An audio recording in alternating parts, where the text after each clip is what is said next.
Hey everybody, this is Michele Hughes from Ageless and Timeless. Today I have a guest that has been a previous guest on our podcast. We often do this after a couple of years because there's so much that happens with these technologically based companies, and we also want be sure that our newer viewers get to experience the amazing guests that we have who want to share so much information for us. So today our guest is James White, and he is the founder and CEO of KBMO Diagnostics, which stands, well, actually he'll tell us, but it's kind of fun because it's a family feeling business, even though it's a major business in the industry of testing for the microbiome, the health of the microbiome. But his company name came from the names of his wife, Catherine, his son, Ben, his other son, Max, and his daughter, Olivier, I guess it is. And Olivia, yeah. Is that correct, James? Yeah, yeah, absolutely. Have a good memory, huh? From That was good. yeah, so it's kind of cute because it shows who his real bosses are, and Exactly. not just the consumers, but the bosses at home. So, James, welcome, and so happy you could come back, and we're happy this time that we can do it in video. So last time we had a technical difficulty, so we had audio only. Why don't you start off, just before the people who haven't heard you before, tell us what KBMO does and why you're unique, and how you differentiate yourself from your competition. Sure. That'll keep me going for a little while, but I'll start. I'll try and kind of keep it simple for everyone. Yeah. So the idea about KBMO, we were set up just over 14 years ago now, and the idea was to look at how we can look at food sensitivities and work out on an individualized basis how can we improve patient care. So there's a lot of one size fits all, and we all know that that's pretty poor, a poor model. So what we want to do is come up with a way of identifying which foods cause patients an inflammatory response on an individualized basis. And so the reason we wanted to do that is, and I'm sure Michele's had lots of guests on before talking about root cause analysis. So what we're trying to do is get to the root cause, i.e., via your diet, which foods lead to an inflammatory response. And so that's what we're about, is to try to work out how we can give the patient and provider a way of identifying which foods that the patient's consuming are leading to an inflammatory response unbeknownst to that patient. So again, there's nothing that the patient's doing wrong, but what we want to do is give them the knowledge and the power to say, okay, if I continue to consume this food, it's going to lead to an inflammatory response. And basically, inflammation is the root cause of pretty much every disease state. So what we want to try and work out is, based on something that we all do at least 3 times a day, is work out what are we consuming to make sure that it's not leading to an inflammatory response by doing this great test, which identifies on an individualized basis which foods cause you, the patient, an inflammatory response. And so that inflammation is shown up, as I mentioned, in a myriad of symptoms. So the classical thing with food has always been gut related, but now we're seeing, as we kind of work all these things out, the links between leaky gut and leaky brain, or as a number of our colleagues who are neurologists now tell us, it's leaky brain leading to leaky gut. So what we're trying to work out for you is which foods that we're all consuming are causing that inflammatory response. And so that's really what we are about. And how we differentiate ourselves is we look at this by multiple pathways. So rather than just assuming what we're exposed to is causing the foods, is causing the inflammation, we're looking at, best described by one of our practitioners in Ohio, who said, look, James, this test is different. It's patented, which is great, and you're the only food sensitivity test on the market which is patented, but also you look at the whole immune system. And without getting too scientific on that, what it means is, rather than just looking at what you're exposed to, which is half of your immune system, measures your exposure, Where we really differentiate ourselves is we also look at what it's called the innate immune system, i.e., which of those foods that you're exposed to also goes on to then lead to an inflammatory response. And that's the big difference between KBMO and all the other myriad companies out in the market is they're telling you what you're exposed to, which I'd argue is a bit of a so what, because we all know what we're eating. What we want to tell you is more importantly of what you're eating, which ones are actually causing inflammation. And the great thing about that secondary screen, it helps in technical jargon eliminate false positives. But to you and I, what it really means is we zero in on, say, 5 to 10 foods which we're asking patients to eliminate from their diet. And the great thing about that elimination is generally it's only 3 to 6 months. So it's not forever. But the idea is let's identify a handful of foods which by looking at this patented process really zeroes in on the foods which cause you inflammation, which then correlate really strongly with whatever those symptoms are that you present with when you go in to see your provider. And we're fortunate, we have just over 10,000 providers running the test now. And so, again, we're widely available all around the US and globally to kind of now access the test so we can kind of get patients to do it. The other So, cool thing about what we do, it's a finger stick. So you can do it in the comfort of your own home. And so, again, you can get it through providers and they'll enable you either to do it in their offices or more importantly you can do it at home as well. So again, we've tried to make it widely accessible, but again we value the review that you can then have with your provider to make sure we understand what's going on from a dietary standpoint, along with what else is you're going. So we would describe our providers being the 1% of providers who really care about what you're consuming to make sure they bear that in mind on an individualized basis when they treat you, the patient. and so how do you differentiate yourself from, let's say, some of the other tests like the SpectraCell or the doctor's data or, Like I say, all those guys, great companies, they're generally measuring a pathway which is called IgG. And yeah. that is that half of your immune system that we talked about. So we don't stop at that point because that what is broadly, again, if you talk to any allergists, they'll say, like, we don't believe in IgG testing. And the reason they don't believe in it is because, again, those you've just mentioned some fantastic companies, best in class, I would argue, all the way through there. But the limitation isn't those companies, it's that pathway, because that pathway is only telling you what you're exposed to. What we believe is way more important is rather than stopping at that point, we believe that's where the magic happens with KBMO, is because you're now going on to look at, of that long list of foods you're exposed to, which ones are truly causing an inflammatory response back to what we spoke about earlier, i.e. the root cause of what symptoms you're presenting with. And so obviously there's other things that will impact why you're sick, but clearly your diet is an important element to that. And what we always hear from the best providers that we work with, and we're fortunate we work with many of them, is that view your body as an engine. When you buy a new car, they'll tell you which gas to put in it, or now I guess which electricity to put in it.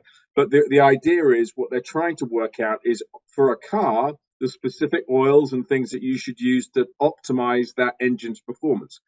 Your body is no different. What we're trying to help you with via the help of some of these great providers is which are the foods which you need to eliminate to make sure that your body can be in an optimum state so that, again, you can fully function, as your program suggests, to have significant longevity. And the great thing about your diet, it's something we can all impact. It's not based on, on the pharmaceuticals or drugs or anything like that. It's all based on what you're actually putting into that engine or your body. And so you have 100% control of that.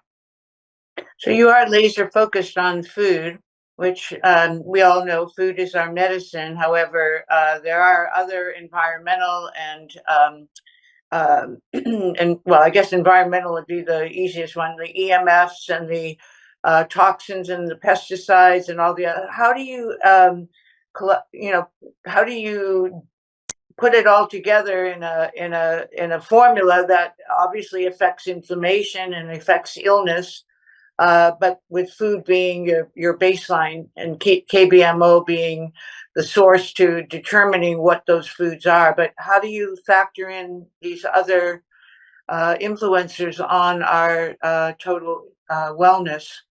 Today's podcast is brought to you by Water and Wellness. Water and Wellness is one of the best companies to find purified water. They have a countertop system that I use, and I travel with it all the time. So I would highly recommend you look at that.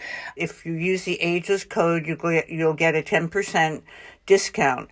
waterandwellness.com/pages/Ageless and Timeless. That's how you can order to get the discount. So visit waterandwellness.com or call 877-296-6880 to learn how to take control of your drinking water and learn about all those natural additives to optimize your health and longevity. So we also look at, equally importantly as your foods, are colorings and additives. Because again, to your point, you mentioned some of those things already, Michele. But the key with all those colorings and additives, I argue we live in a kind of 3D world. You're seeing them in three main areas. You're seeing them in processed foods. You're increasingly seeing them in supplementation. And thirdly, you're seeing them in personal hygiene products. So we're looking at those colorings and additives to make sure that patients are aware of what might be going on from a coloring and additives perspective. And so we measure those on the test as well. And so what I found really interesting is that you see those appear. And so again, those three areas are things that we can't really ignore in our lives. We're all eating processed foods, unfortunately, given what goes into them now. And there's all sorts of things like these colorings. A classic example of that is the red dye in, I'm sure, most people's favorite red velvet cake, was invented by Bayer Pharmaceuticals after World War II to color plastics. So again, here we are 60 years on. I'm not sure we've made much progress on the fact that what we're looking at now is those colorings, which instead of being, I'm sure they are being applied to plastics, but they're also in the food chain. And so there's all these colorings and additives that are appeared in the food chain that we're trying to eliminate, or should be eliminating, given the toxicity that they're creating. And as you quite rightly mentioned, there's other environmental issues as well. But our view is, by covering the key foods that people are consuming and looking at those colorings and additives, you look at some of the key barriers for patients in terms of the skin, the gut, and what they're consuming. And so that's really important in terms of what we're doing as an organization, is to try and cover off as many elements with a single test. And so in a way, that leads us neatly into the kind of third element that we look at is kind of gut health as well. Because when you look at what people are causing their inflammatory responses, there's always been a kind of classical question. It's a kind of chicken and egg. Which came first? Was it leaky gut or food sensitivities? And again, I would argue the differentiator between our physicians and some of the others out there is they believe in both of those terms. And so they understand that it's tough to look at one without the other. And so what we've done is, rather than being closed to that, is we've now developed a panel that sits alongside the food sensitivity test to look at your immune health via your gut health. And again, you talked about food being our medicine, and again, Hippocrates talked about all disease begins in the gut. So again, what we wanted to do was align those two elements together to make sure that that's how, to say differentiate would be unfair, completely puts us in a different class, I'd argue, from any other food sensitivity test on the market. Because what we're now doing is we're giving the provider a way of working out what's going on from a gut health, so an immune health perspective, and what's going on from an inflammatory perspective with our food sensitivity test. So again, in terms of what sets us apart, that combination puts us, I would say, worlds apart from everyone else. Because again, it's that dynamic combination of the two, which is where a lot of the good practitioners work, and we're very fortunate that we work with a lot of those. Well, so you said two things. One is, you said your test is the only one that's patented. What kind of patent do you have? So it's around those multiple pathways. So as I say, the reality is, rather than just having a patent which looks at one pathway, it's that combination of pathways, which is really, as I mentioned, where the magic begins, because it gives us a way of, rather than just isolating a pathway, the reality of everything in life is more complex than just a single answer. If it wasn't, then probably none of us would have a business, and more importantly, we'd all be able to take care of our own health. In essence, it's that combination of elements that work together, and that's why we look at those multiple pathways with the food sensitivities. and also why we look at the combination of immune health with the gut barrier panel, as well as inflammation with our food sensitivity test, and layered on, as we just discussed, the environmental elements by looking at those colorings and additives to really try and get to the crux of what might be going on, and as importantly, what might be causing those symptoms that the patients present with. You also said that, no, that's very helpful, James. You also said that your test is so simple. It's a blood test. I mean, and you can do it in your home, which is very different than the typical microbiome testing, which is usually stool testing. And yes, you can do it in your home, but it's not much fun.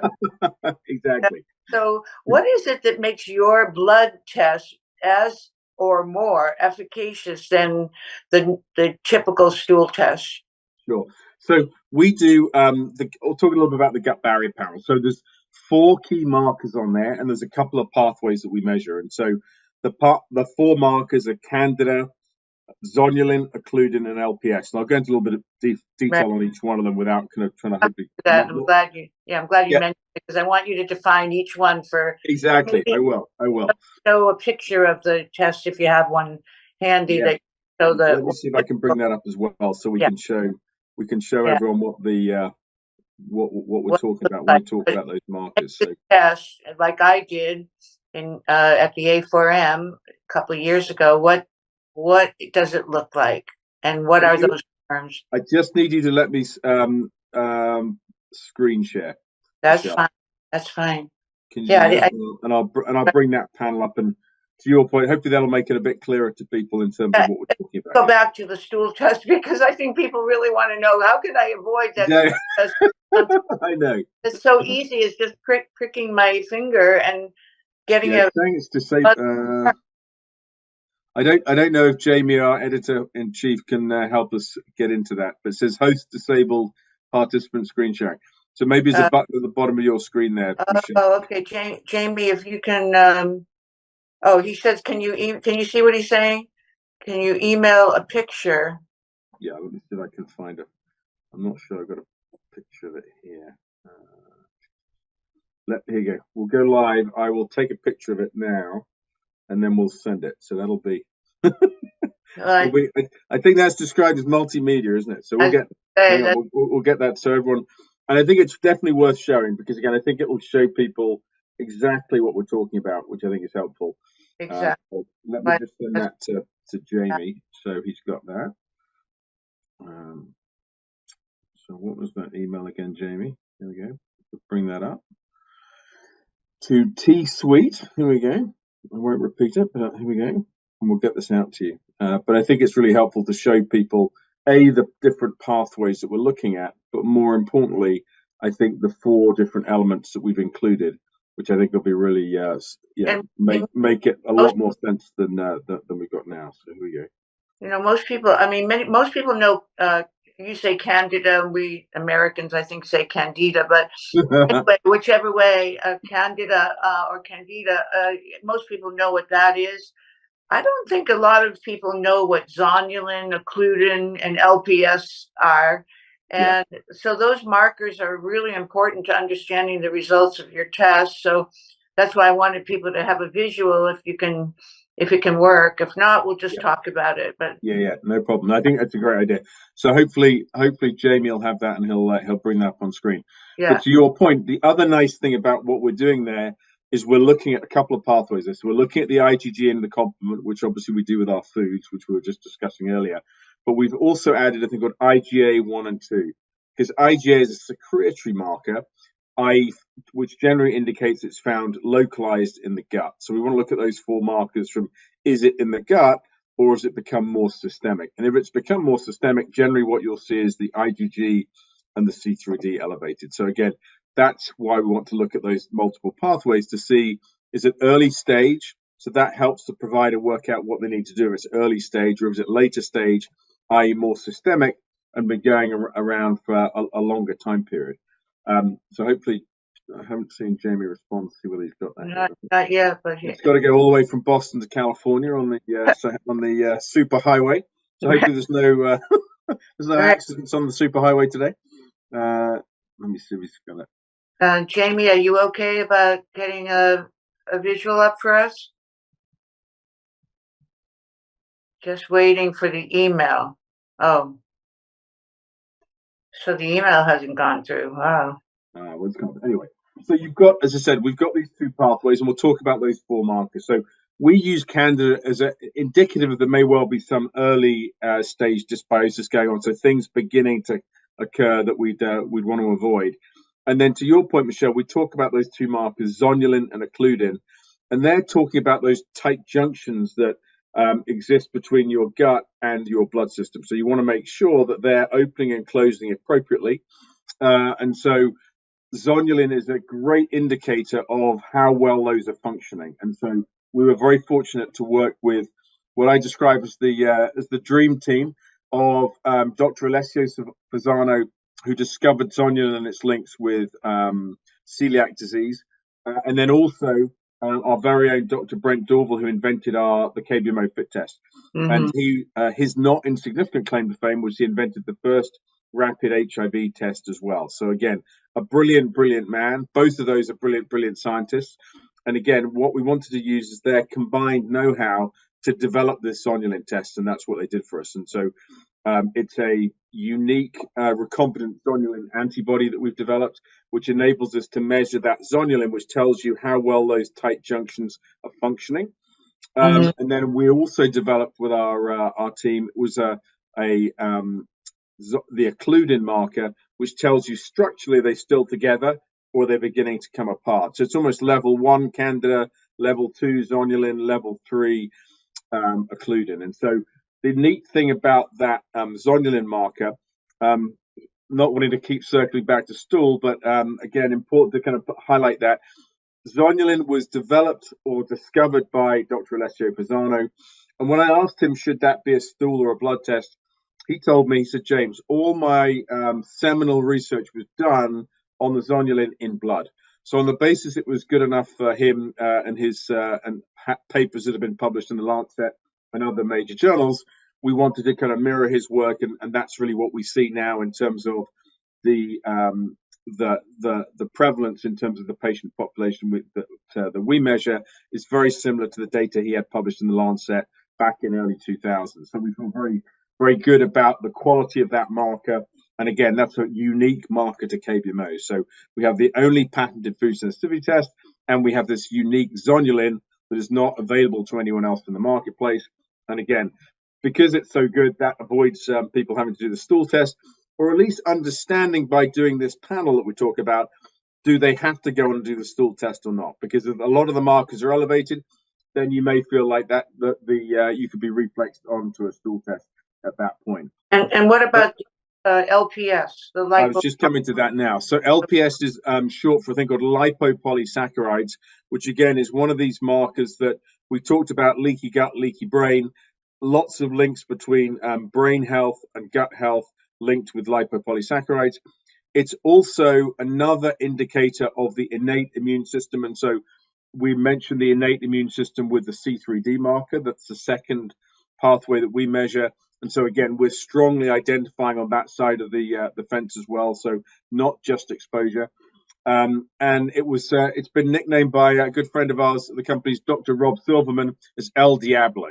So basically, if you've got elevated LPS, that's indicative that a number of the gram-negative bacteria that may be present in your gut are inflaming you and causing you issues. So again, if that's elevated, that's great information to know, and may then lead on to going to do a stool test if required. But again, if all those markers are negative, you don't necessarily, I would say that probably gives you a pretty good way of avoiding having to do the stool test. If they're positive, then you might want to consider it based on the provider you work with. And what our providers say, so on the bottom of our report, we say, if any of these 8 markers are positive, then we recommend you consult your provider with regards a good gut healing protocol. And so that's the advantage of doing this test, is we can identify what might be going on from a tight junction perspective, i.e., do you have leaky gut or not? Is there any early indication of dysbiosis? Can we get to it ahead of time with the Candida marker? Or has it got more severe and the LPS is elevated, i.e. that lipopolysaccharides is kind of kicking off as well. And lipopolysaccharides is linked to many different things. We talked about brain, cardiovascular health as well. So again, another one of those important markers. Zonulin's also linked with cardiovascular health. So again, you want to make sure that we're measuring these markers. And for the physicians that we work with, not a huge surprise that they recognize the interactions between all these different things. So you don't just go and see a gastroenterologist. That's the beauty of these functional medicine type providers that we work with. They're looking at the patient in the whole versus just identifying individual elements. So I think that's the great thing with functional medicine and the providers that we work with. They're some of the best, but more importantly, they're looking at you as a whole versus individual organ by organ, given that's not how your body works. The reality is your body is interconnected.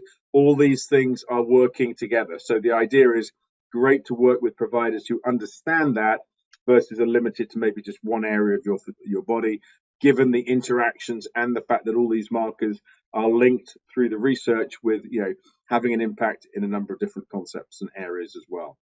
What I think has happened over the last few years is the microbiome has taken a front seat to so many of the discussions about your overall health, and this, of course, is really good for you in that you're providing solutions to people who are facing the deterioration or the damage of their microbiome, and it seems like almost like there isn't a person alive that does not have a microbiome issue one way or the other, whether it's leaky gut or candida or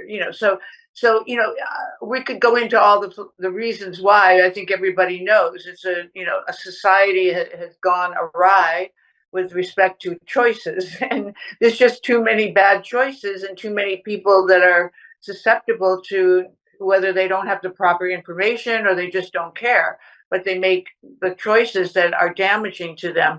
If somebody wants to back up a little bit first and find out if they are inflamed just by looking at their blood, is the C-reactive protein test the test that you recommend? I know that's used for cardiovascular health, but it's also Yeah, used. I mean, absolutely. I mean, that's a great one. And actually, we also we're just developing a cardiovascular inflammation test, and high C-reactive protein is one of the markers we've included because, again, talking about those interactions, we did a clinical study looking at IBS patients in the greater LA area, Los Angeles area, about 10 years ago now.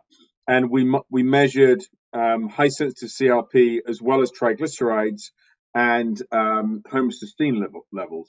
And what we saw, we took 100 patients, it was an IRB approved study, and we saw in the intervention group a dramatic reduction in symptoms when they eliminated the foods that we'd identified on the food inflammation test. But also we saw their CRP, so their high sensitive CRP, a general, as you point out, cardiovascular inflammatory marker, came down precipitously, as well as homocysteine levels as well. So again, that really talks to those interrelationships that I was kind of mentioning earlier. If you've got leaky gut or you've got IBS, you're also dealing with high levels of CRP, so C-reactive protein, as well as elevated homocysteine levels. If you can help heal that gut, then good things happen across the system. So it's not isolated to just one thing. And so again, back to Hippocrates from obviously quite a while ago now, saying that all that disease starts in the gut. So if you can heal that gut, then you're in a really strong position to look at your overall health. And I think the great thing about this test, it's identifying a handful of food, so it's not overwhelming. And the other nice thing, sometimes you see these reports of 20, 30 pages. Again, you've got to maybe be a PhD and maybe even higher to kind of understand some of these things. So the idea about how we present the information back to patients and providers is it's simple. We want it to be approachable because at the end of the day, if a patient cannot understand the report and what it's telling you, then we've lost. Because what we want to do is we want our patients to be compliant. Because again, if they're not compliant, then we're all kind of wasting our time, frankly. So the idea here is how do we, with good science, make sure we present data in a format that is approachable, and understandable for patients. And so a good example of that is our report is intentionally short. It's not because we ran out of things to say after 3 pages. The idea is let's keep it short so you, the patient, can see the foods you need to eliminate, and it's Mhm. easy for the provider to interpret as well. Mhm. And the gut barrier panel is on that 3 page report as well. So that's really key to us to make sure it's simple and easy to understand. And we've also now added a food app, sorry, an app, so you can get those results on your phone. Because again, 20 years ago, you'd be able to kind of come back from seeing your physician. You could stick your results on a magnetic fridge and you'd be in great shape. Unfortunately, those fridges aren't very magnetic anymore. And nowadays, everyone's got a smartphone. So let's put that information on their phone. So if you're grocery shopping, you've got access to it. If you're out for dinner with friends, you've got access to it. And you can show them, or if you're in a restaurant, you can show the waiter that these are the foods I need to eliminate or not eat when I'm here. Can you help me with my choices of what I'm going to consume tonight? Mhm. Other neat thing we've done is we've provided a meal plan, because again, we want to make sure that whatever journey a patient is on, that they've got the information, the tools that can help them be successful. Because as I say, that's the key for what we do. We want patients to be successful. So let's give them some tools versus going, here's your report, good luck with that. Our Mhm. approach is how do we give you, the patient, and the providers tools to kind of enhance the likelihood of a patient being successful with whatever that outcome they're looking for on their overall health journey. What would you call a normal homocysteine level? That's a great question. I'll get back to you on that in terms of what we consider normal on that. Again, that can vary. So again, we can confirm that. But definitely, what we saw on the study that we ran was a great reduction in that homocysteine and the CRP level. So it was really exciting, because that we talk about having a food inflammation test. And again, HCRP, as you mentioned, Michelle, is one that all physicians from any walk of life would understand as a true marker of inflammatory response. So the fact that we saw that decline, I think, is really interesting, and the fact it was an IBS population, not maybe a more classical cardiovascular population, I think, as I say, speaks to that interaction between the various markers and the various systems in your body. Right, and then what is the ELISA test? What I know that's kind of the grandfather, right, of the food So allergy. ELISA is a type of technology which has been broadly adapted across many countries now, and so one of the reasons we've applied it, because again we have labs now in Mexico, Brazil, one in Shanghai, one in a place called Chengdu, and obviously our own here in Boston, Massachusetts. And so again, it's a relatively straightforward, highly robust technology that you can implement in many different parts of the world. So our view is, let's not necessarily have a $500,000 piece of kit for labs to try and set up themselves. Let's make sure we have a technology that is highly robust, that can then be and affordable, to make sure that we can share the love, as it were, all around the world of the tests and technologies that we do, rather than make them prohibitively expensive for people to get involved in it. And that's both at the provider as well as patient level. So we've intentionally tried to make sure we keep things affordable, and that's one of the great examples of that. Let's use the most robust technology out there, which is ELISA. And the other nice thing with KBMO is we not only have the test, but we manufacture those ELISA tests as well. So we control the entire value chain. So that's really important, because again, we're looking at up to 176 different foods, colorings, and additives, and the 8 markers that we just described on that gut barrier panel. We are passionate about making sure those results are accurate. And the best way you can ensure of those things is controlling all those things yourself. And so that's one of the things we've done as an organization, is rather than leave those things to chance, let's make sure we control all that to enhance the performance of the testing. A great example of that, again, is one of the reasons I think we're so accurate is because our founder, with his infectious disease, i.e., measuring HIV back in the day, we use 15 standards and controls per patient to make sure it's not only very reproducible, but also it's highly accurate. And again, I think that's been one of the knocks on some of these tests historically, is that they've not always been accurate. So again, that's the great thing about what we do. All our manufacturing is under FDA, in an FDA registered manufacturing facility, and all the tests are run in a clear, high complexity lab. So again, all these things are monitored, which we love because again, that enhances and ensures the accuracy of the testing that we perform. The other thing too is that being vertically integrated, you don't rely on the Chinese or the supply chain that's been so damaged in the last few years, and so Absolutely. yeah, Yeah. so that affects not only the efficacy, the quality, but also the price, Yeah. and the time that you have to respond to the patient because of the fact that you're controlling all of the different processes that go along into the measurement. So I think that's a really big uniqueness about you. The That only thing we buy from externally is from a big US manufacturer. During COVID, they were having issues. We drove to the plant in Maine to pick up the product. So well, again, we are not shy to get off our behinds and kind of fix problems. So right. again, we are making sure that was the only thing that we didn't have. Now we stock well over 12 months supply of that one product. That was the only thing we weren't consuming or manufacturing rather. You're still a private company, correct? We are. We I are. bet you've been approached by a lot of the big guys. Yeah, exactly. And I think, but the beauty of being private is we can invest heavily in R&D as we're doing, and looking after our people, which again is an old-fashioned approach, but we think it's really important that, we look after the people that work for us. They do an amazing job. We're very, and I always say it's a great position of fortune that we're in, that we can employ people. So if people choose to work for us, we want to make sure we do the best that we possibly can for them.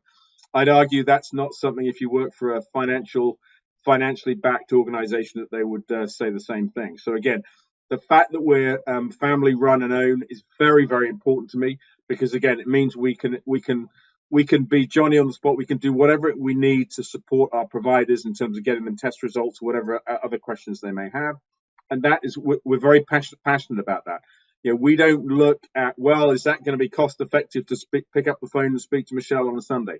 We don't care about that, because we're privately owned and we're going to make sure we do the very best for all our clients. We're not led by shareholders. We're led by making sure we're passionate about doing the right job for all our clients and all our suppliers, and more importantly, all our employees as well.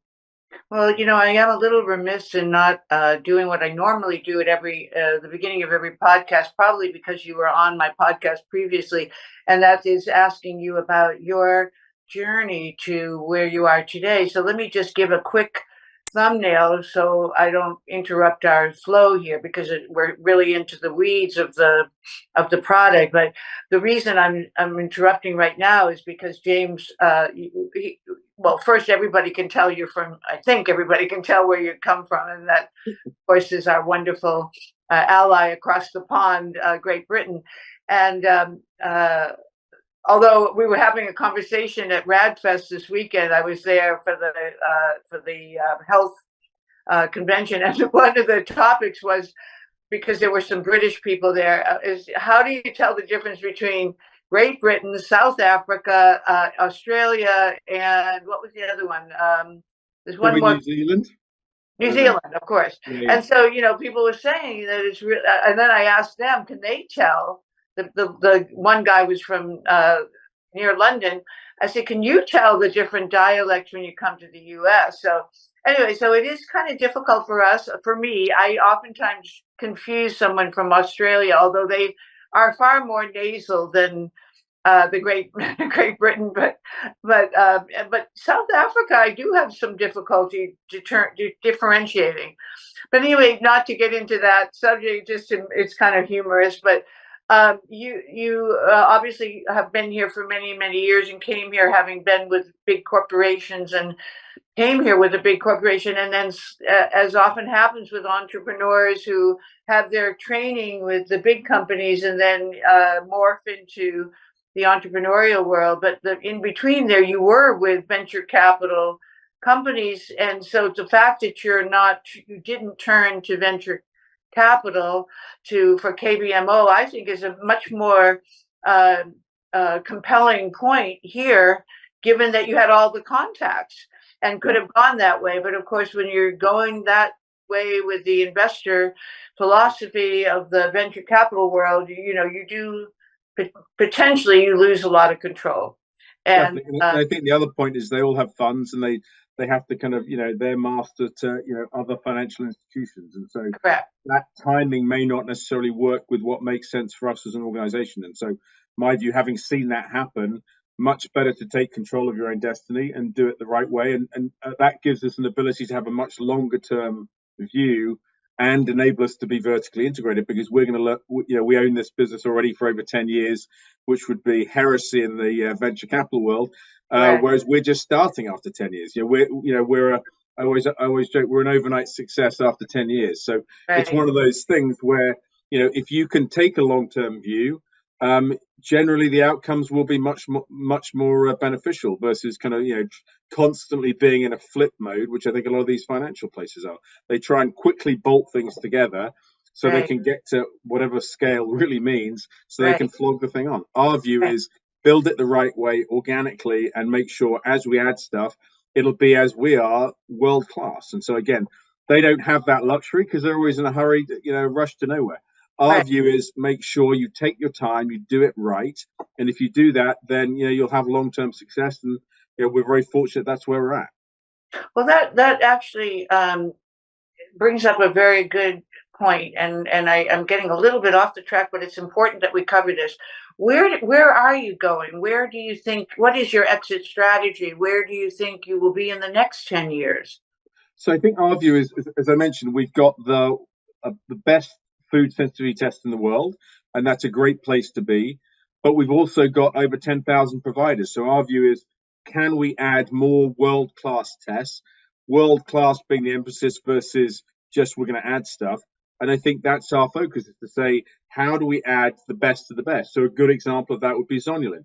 There were zonulin tests on the market that were average. And so we didn't want to settle for average. We wanted to develop one ourselves. So it took us 4 years.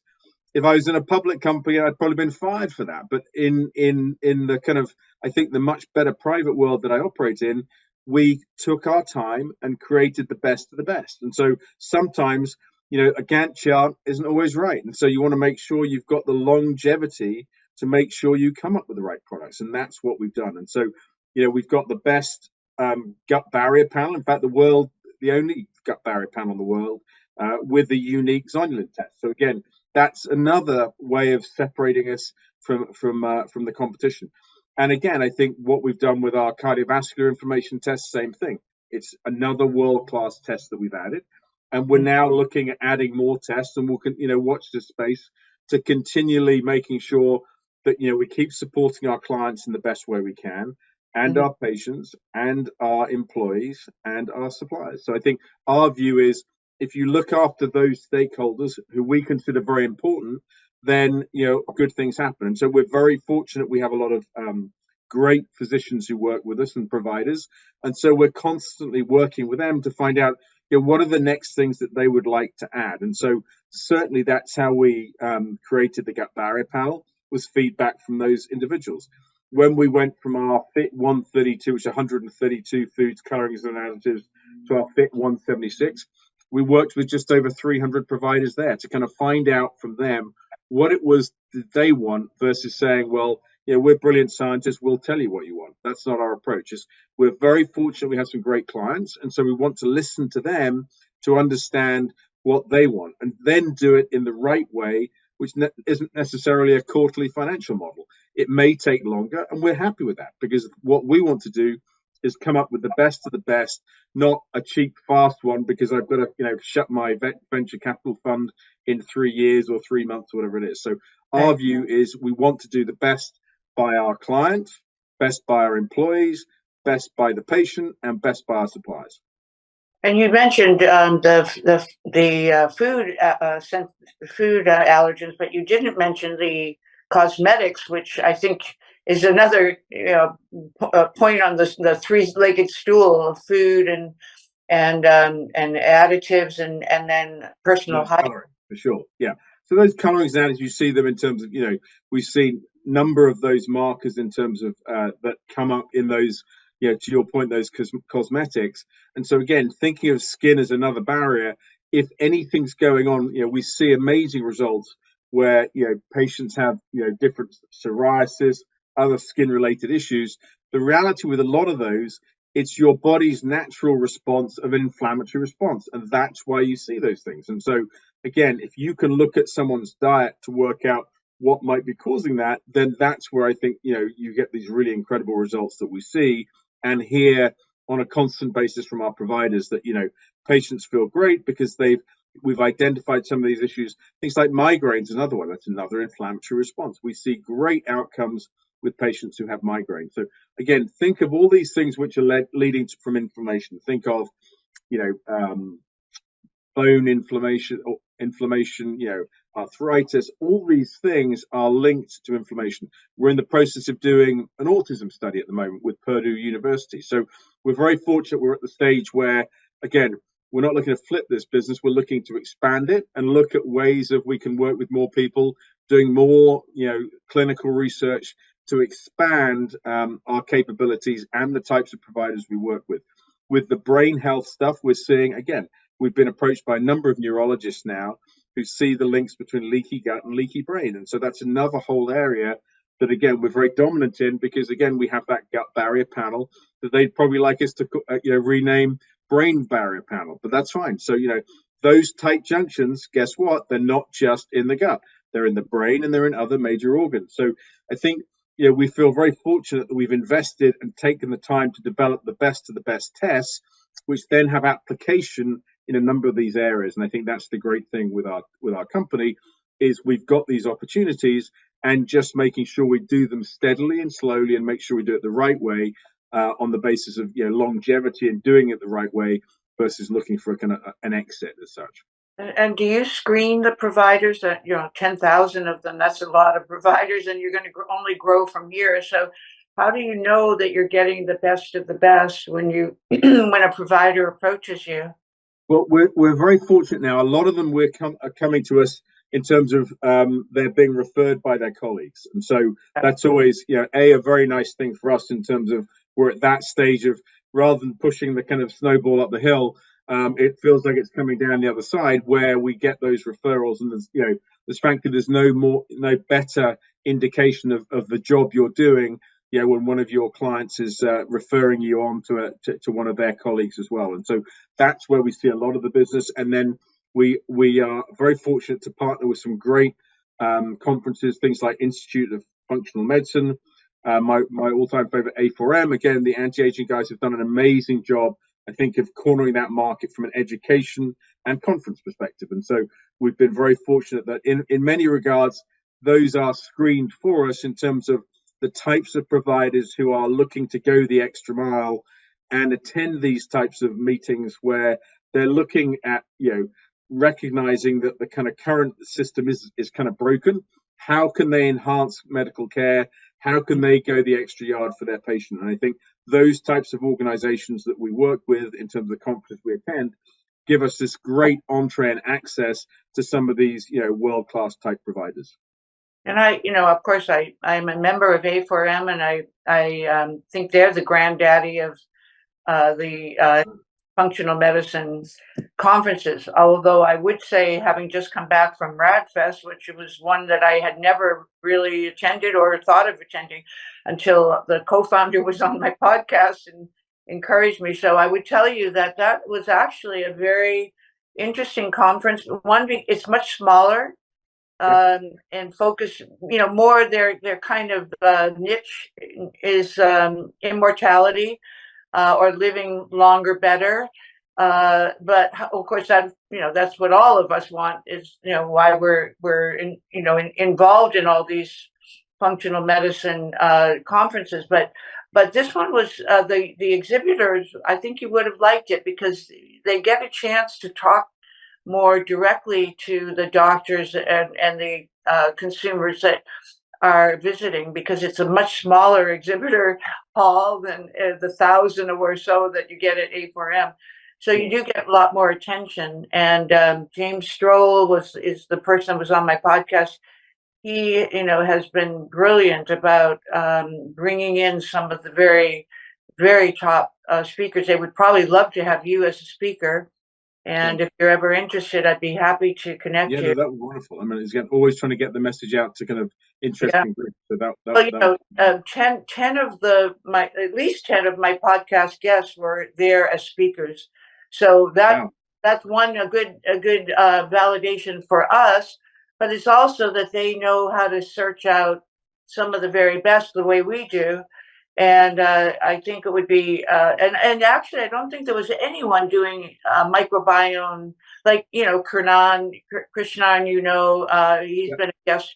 He wasn't there, and he's doing a lot of new things, having left Microbiome Labs Yeah.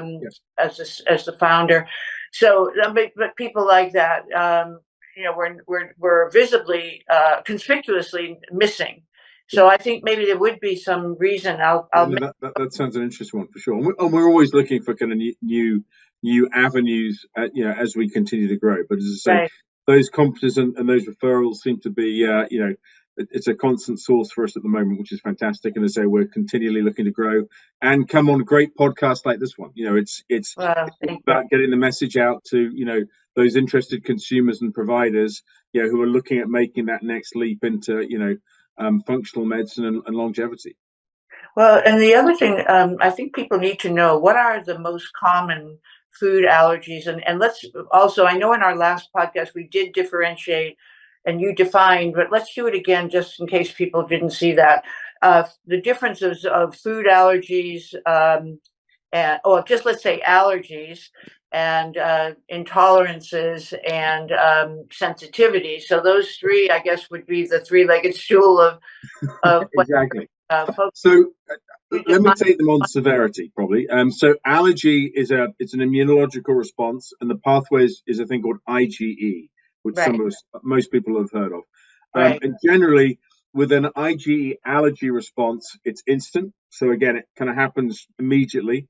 yeah. And generally, the symptoms are severe. So things like prophylactic shock. Think bad thing happened. Think kiddo eating peanut. Boom, instant reaction.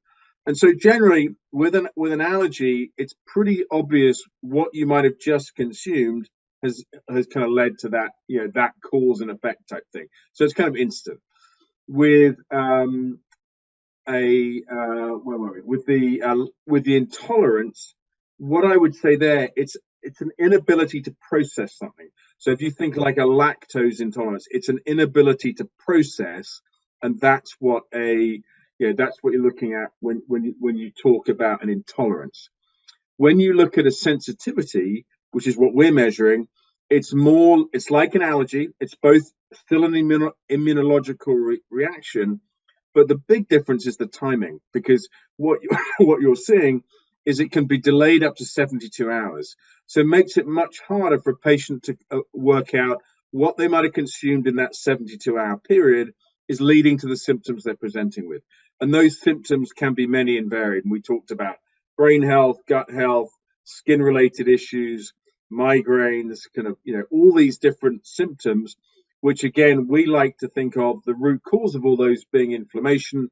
Hence why I think we're seeing the kind of traction that we do, because we're not just looking at exposure, we're looking at which foods cause you an inflammatory response. And so that when you look at those three things, you've got the allergy, IgE, you've got the sensitivity, IgG, and with us, the complement. And it's that delayed nature of that which makes it different. And again, the symptoms are generally much less severe. And thirdly, as I say, you've got the intolerance, which is more, as I say, an inability to process something. And the best example, obviously, for most people is lactose. So again, with a lactose intolerance, it's an inability to process versus an immediate reaction with the IgE or the delayed reaction with the food sensitivity. You Does know, that make some sense? yeah, absolutely. And I know that eggs and milk and wheat are the three.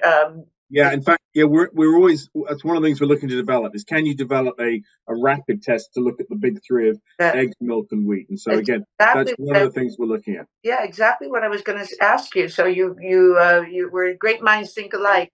Exactly. Um, but in addition, and oh, just one side note on that. I recently just had a blood test done with my doctor, just the normal 1 year physical exam blood test, but she's very, very thorough. So they took 20 vials of blood. Oh my And gosh. I know. Is it a doctor or a vampire you went to? I didn't think I was going to have any blood left when I walked out of there, but anyway, I guess one of the tests she did was they made a little bit of a mistake. She wanted some food sensitivity test that was in her toolkit, but they took the wrong one. But anyway, included in that one, they said that I had a sensitivity to eggs. But honestly, James, I eat eggs all the time, and I never feel anything, not immediately or even delayed. So what would that mean? That Well, that's the classical thing that's happened to you, Michelle, is that that they gave you an IgG test, which all it tells you is exposure, doesn't tell you about inflammation. So I would confidently predict that that test that your provider ran, a very thorough provider, I'm sure. Obviously, if 20 vials is anything to kind of go by, so the idea would be they've just measured what you're exposed to, and so you quite rightly have identified that you eat a lot of eggs.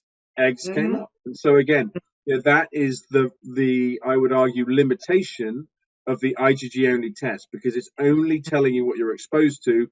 And again, you're a sharp individual, Michelle. You know what you're eating, so it's kind of limited, I would say, use to someone who's aware of what they're consuming.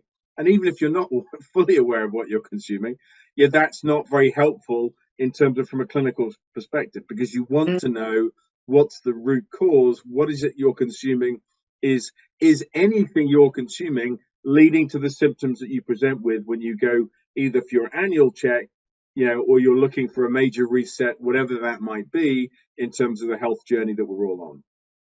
Okay, so another thing I wanted to be sure that I remember last time you helped our viewers to connect with one of your nutrition experts. Is she the German lady? Is she still involved? Yeah, Dr. Silke Heiner is still available. So again, if anyone's interested in running the test after this, we'd be delighted to link her up with Dr. Heiner. If you come to the kbmodiagnostics.com website, so that's www.kbmodiagnostics.com. In fact, if you look at the screen, it's underneath my name there, kbmodiagnostics.com. And if you just go to the send us a message on that website and mention, more importantly, Ageless and Timeless, and we'll put you in contact with Silke, and she'd be delighted to help you get you a test kit.